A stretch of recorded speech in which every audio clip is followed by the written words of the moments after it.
ဒီဗီဒီယိုထဲမှာတော့ကျွန်တော်တို့ရဲ့ဖုန်းထဲမှာရှိတဲ့ Gmail Google account နဲ့ Facebook account အတိတ်ကိုကျွန်တော်တို့ရဲ့ Facebook account profile setting အစအနေအဆုံးကျွန်တော်တို့ရဲ့ Facebook account အတိတ်ကိုဘယ်လိုဖွင့်ရမလဲဆိုတာလေးကိုဒီဗီဒီယိုထဲမှာတေချာလေးရှင်းပြပေးသွားမှာပဲဖြစ်ပါတယ်အားလုံးပဲမင်္ဂလာပါ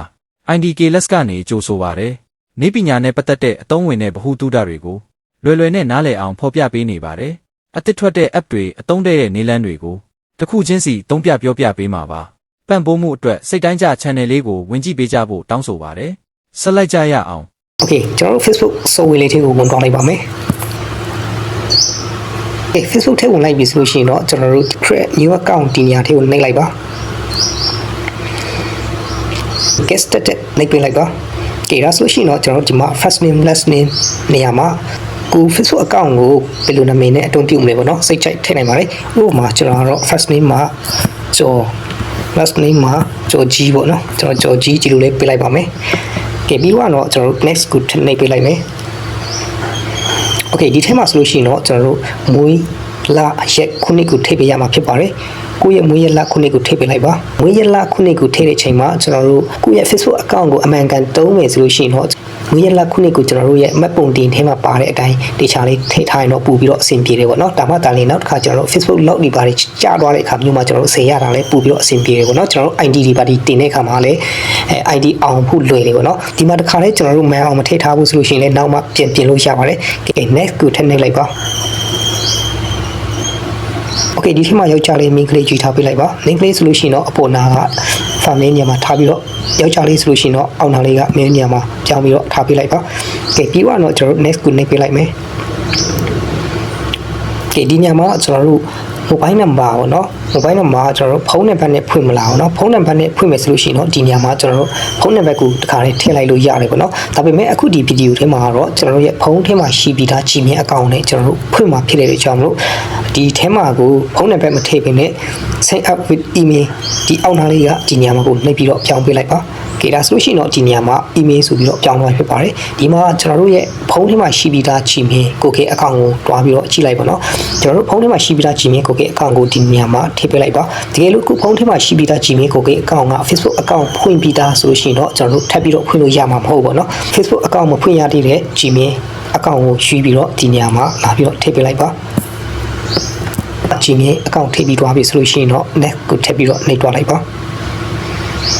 password နေရာမှာဆိုလို့ရှိရင်တော့ကျွန်တော်တို့ Facebook account ကိုအသုံးပြုမဲ့ password ကိုထည့်ပေးလိုက်ပေါ့နော်ခုနကထည့်ပြီးသွားတဲ့ Gmail account နဲ့အခုထည့်မဲ့ password နဲ့တွဲပြီးတော့ကျွန်တော်တို့ Facebook ထဲကို log in ဝင်ဖို့အတွက်အသုံးပြုမဲ့ password ကိုဒီနေရာမှာထည့်ပေးလိုက်ပါ Okay ကျွန်တော်တို့ password ကိုထည့်ပြီးသွားပြီဆိုလို့ရှိရင်တော့ next ကိုနှိပ်ပေးလိုက်ပါ save ကိုနှိပ်လိုက်ပါ I agree ကိုထပ်ပြီးတော့နှိပ်လိုက်ပါ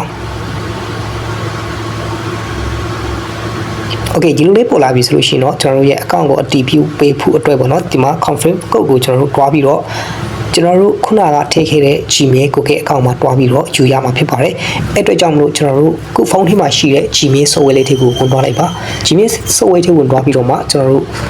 Facebook ကနေပြီးတော့ပို့ပေးလိုက်တဲ့ဒီ confirm code ပေါ့နော် code ကနန်း9လုံးကိုတွားပြီးတော့ယူလိုက်ပါ Gmail ထဲမှာပို့ပေးလာတဲ့ code ကနန်း9လုံးကိုဒီညမှာလာပြီးတော့ရိုက်ထည့်ပေးလိုက်ပါကုတ်ကိုရိုက်ထည့်ပြီးသွားပြီဆိုလို့ရှိရင်တော့ next ကိုထည့်ပြီးတော့နှိပ်ပေးလိုက်ပါဒီအပေါ်နားလေးက turn on ကိုနှိပ်ပြီးတော့ဆက်သွားနိုင်ပါတယ်ဒါကကျွန်တော်တို့ရဲ့ဖုန်းထဲမှာရှိတဲ့ contact တွေထဲက friend တွေဖြစ်တယ်ပေါ့နော်ဒီ friend တွေကိုကျွန်တော်တို့တခါနဲ့ add သွားလို့ရတယ်ပေါ့နော်သူရဲ့ချင်းဖြစ်ကျွန်တော်တို့ add သွားလို့ရတယ်မယ် add ချင်လို့ဆိုလို့ရှိရင်လည်းကျွန်တော်တို့ skip ကိုနှိပ်ပြီးရတယ်ပေါ့နော် skip ကိုကျွန်တော်နှိပ်ပြီးတော့ဆက်သွားလိုက်မယ်Okay ဒီလိုလေးပေါ်လာပြီဆိုလို့ရှိရင်တော့ကျွန်တော်တို့ဒီထဲမှာဖုန်းနံပါတ်ကိုထည့်ချင်တယ်ဆိုလို့ရှိရင်လည်းထည့်ထားလို့ရပါတယ်မထည့်ချင်လို့ဆိုလို့ရှိရင်လည်းကျွန်တော်အောက်နားလေးက skip ကိုနှိပ်ပြီးတော့ဆက်သွားလို့ရပါတယ်ကျွန်တော်ကတော့မထည့်တော့ဘူးเนาะ skip ကိုပဲနှိပ်လိုက်မယ်နောက်မှထည့်လို့ရတယ်ပေါ့နော်ကဲဒါဆိုလို့ရှိရင်တော့အခုကျွန်တော်တို့ Gmail Google account နဲ့ Facebook account တစ်ခုကိုကျွန်တော်တို့ဖွင့်လို့ရပါပြီဖြစ်ပါတယ်ကျွန်တော်တို့ရဲ့ Facebook account ထဲမှာရှိတဲ့ profile ထဲက setting တချို့ကိုမလုပ်ရသေးပါဘူးအဲ့တော့ကျွန်တော်တို့ profile ထဲမှာရှိတဲ့ setting တချို့ကိုလုပ်တဲ့နည်းလမ်းလေးကိုပြန်ပြီးတော့ကြည့်အောင်ပေါ့နော်ဆိုတော့ကျွန်တော်တို့ဒီကိုယ့်ရဲ့ Facebook account profile လေးတွေကိုတစ်ချက်တွားလိုက်မယ်ပေါ့နော် edit profile လေးကိုတစ်ချက်နှိပ်လိုက်မယ်Okay ဒီအောက်နားလေးကဒီမှာဆိုလို့ရှိရင်တော့ကျွန်တော်တို့ရဲ့ profile ထဲမှာတခြားတို့လာကြည့်လို့ရှိရင်ကျွန်တော်တို့ရဲ့အကြောင်းအရာလေးတွေဒါမှမဟုတ်ကျွန်တော်တို့ရဲ့နေရာလိပ်စာလက်ရှိလုပ်နေတဲ့နေရာလေးတွေကိုဒီနေရာမှာကျွန်တော်တို့ထည့်ထားလို့ရတယ်ပေါ့နော်ဒါဆိုရင်ကျွန်တော်ထည့်မယ်ဆိုရင် add နေရာမှာနှိပ်လိုက်မယ်ဒီတော့ကျွန်တော်တို့အပေါ်ဆုံးသားလေးက rock နေရာမှာကျွန်တော်တို့အလုပ်လုပ်တဲ့နေရာလေးဒီပါညာပေါ့နော်ဒီနေရာမှာဆက်ဝင်နှိပ်လိုက်မယ် college ပါညာဒီနေရာမှာကျွန်တော်တို့ထည့်လို့ရတယ်ပေါ့နော်ဒီနေရာမှာကျွန်တော်တို့ set နှိပ်လိုက်မယ် high school ပါညာOkay ပြီးတော့ကျွန်တော်တို့ set ဝင်နှိပ်လိုက်မယ်နောက်ပြန်လာပြင်လို့ရပါတယ်ဒီနေရာမှာဒါကတော့မိတ်ဆွေတို့ကျွန်တော်နမူနာပြပေးတော့เนาะမိတ်ဆွေတို့ကိုစိတ်ကြိုက်ထည့်နိုင်ပါတယ်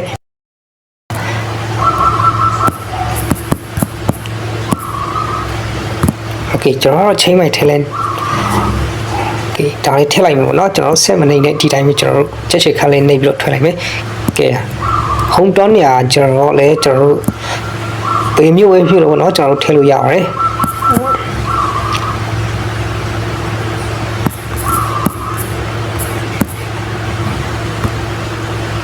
Okay ပြီးတော့ဆက်ဝင်နေလိုက်ပါနော် Okay relationship ကကျွန်တော်တို့ဟိုမှာ single ဆို single ပေါ့နော် set Okay အားလုံးပြီးသွားဆိုလို့ရှိရင်တော့ set ကိုနှိပ်ပြလိုက်ပါ Okay ဒါဆိုလို့ရှိရင်တော့ကျွန်တော်တို့ about info ထည့်ပြီးတော့ဖြစ်ပါတယ်ပေါ့နော် Okay အခုကျွန်တော်တို့ရဲ့ Facebook account about info ကိုတွားပြီးတော့ကျွန်တော်တို့လိုအပ်တဲ့အရာတွေကျွန်တော်ဖြည့်ပြီးသွားပြီး edit လုပ်ပြီးသွားပြီးဆိုလို့ရှိရင်တော့ဒီအဆက်30ရှိတဲ့နေရာမှာတစ်ချက်နှိပ်လိုက်ပါprivacy center လေးကိုတစ်ချက်နှိပ်ပါအောက်ဘက်အနေနဲ့ဆင်းလိုက်မယ် manage your account center လေးကိုတစ်ချက်နှိပ်မယ်အောက်နားလေးက password and security ပြီးတော့ log in alert နေရာမှာအရင်ဆုံးကိုလိုက်ပါ app notification email နေရာမှာအခုလိုအမှတ်ချစ်ကလေးထားပေးလိုက်ပါဒါဆိုရှင်တော့ကိုယ့်ရဲ့ Facebook account log in ဝင်တဲ့အခါတိုင်းမှာ Facebook ကနေပြီးတော့ကိုယ့်ရဲ့ email နဲ့ Facebook app notification မှာလာပြီးတော့အကြောင်းကြားချက်ပေးလာမှာဖြစ်ပါတယ်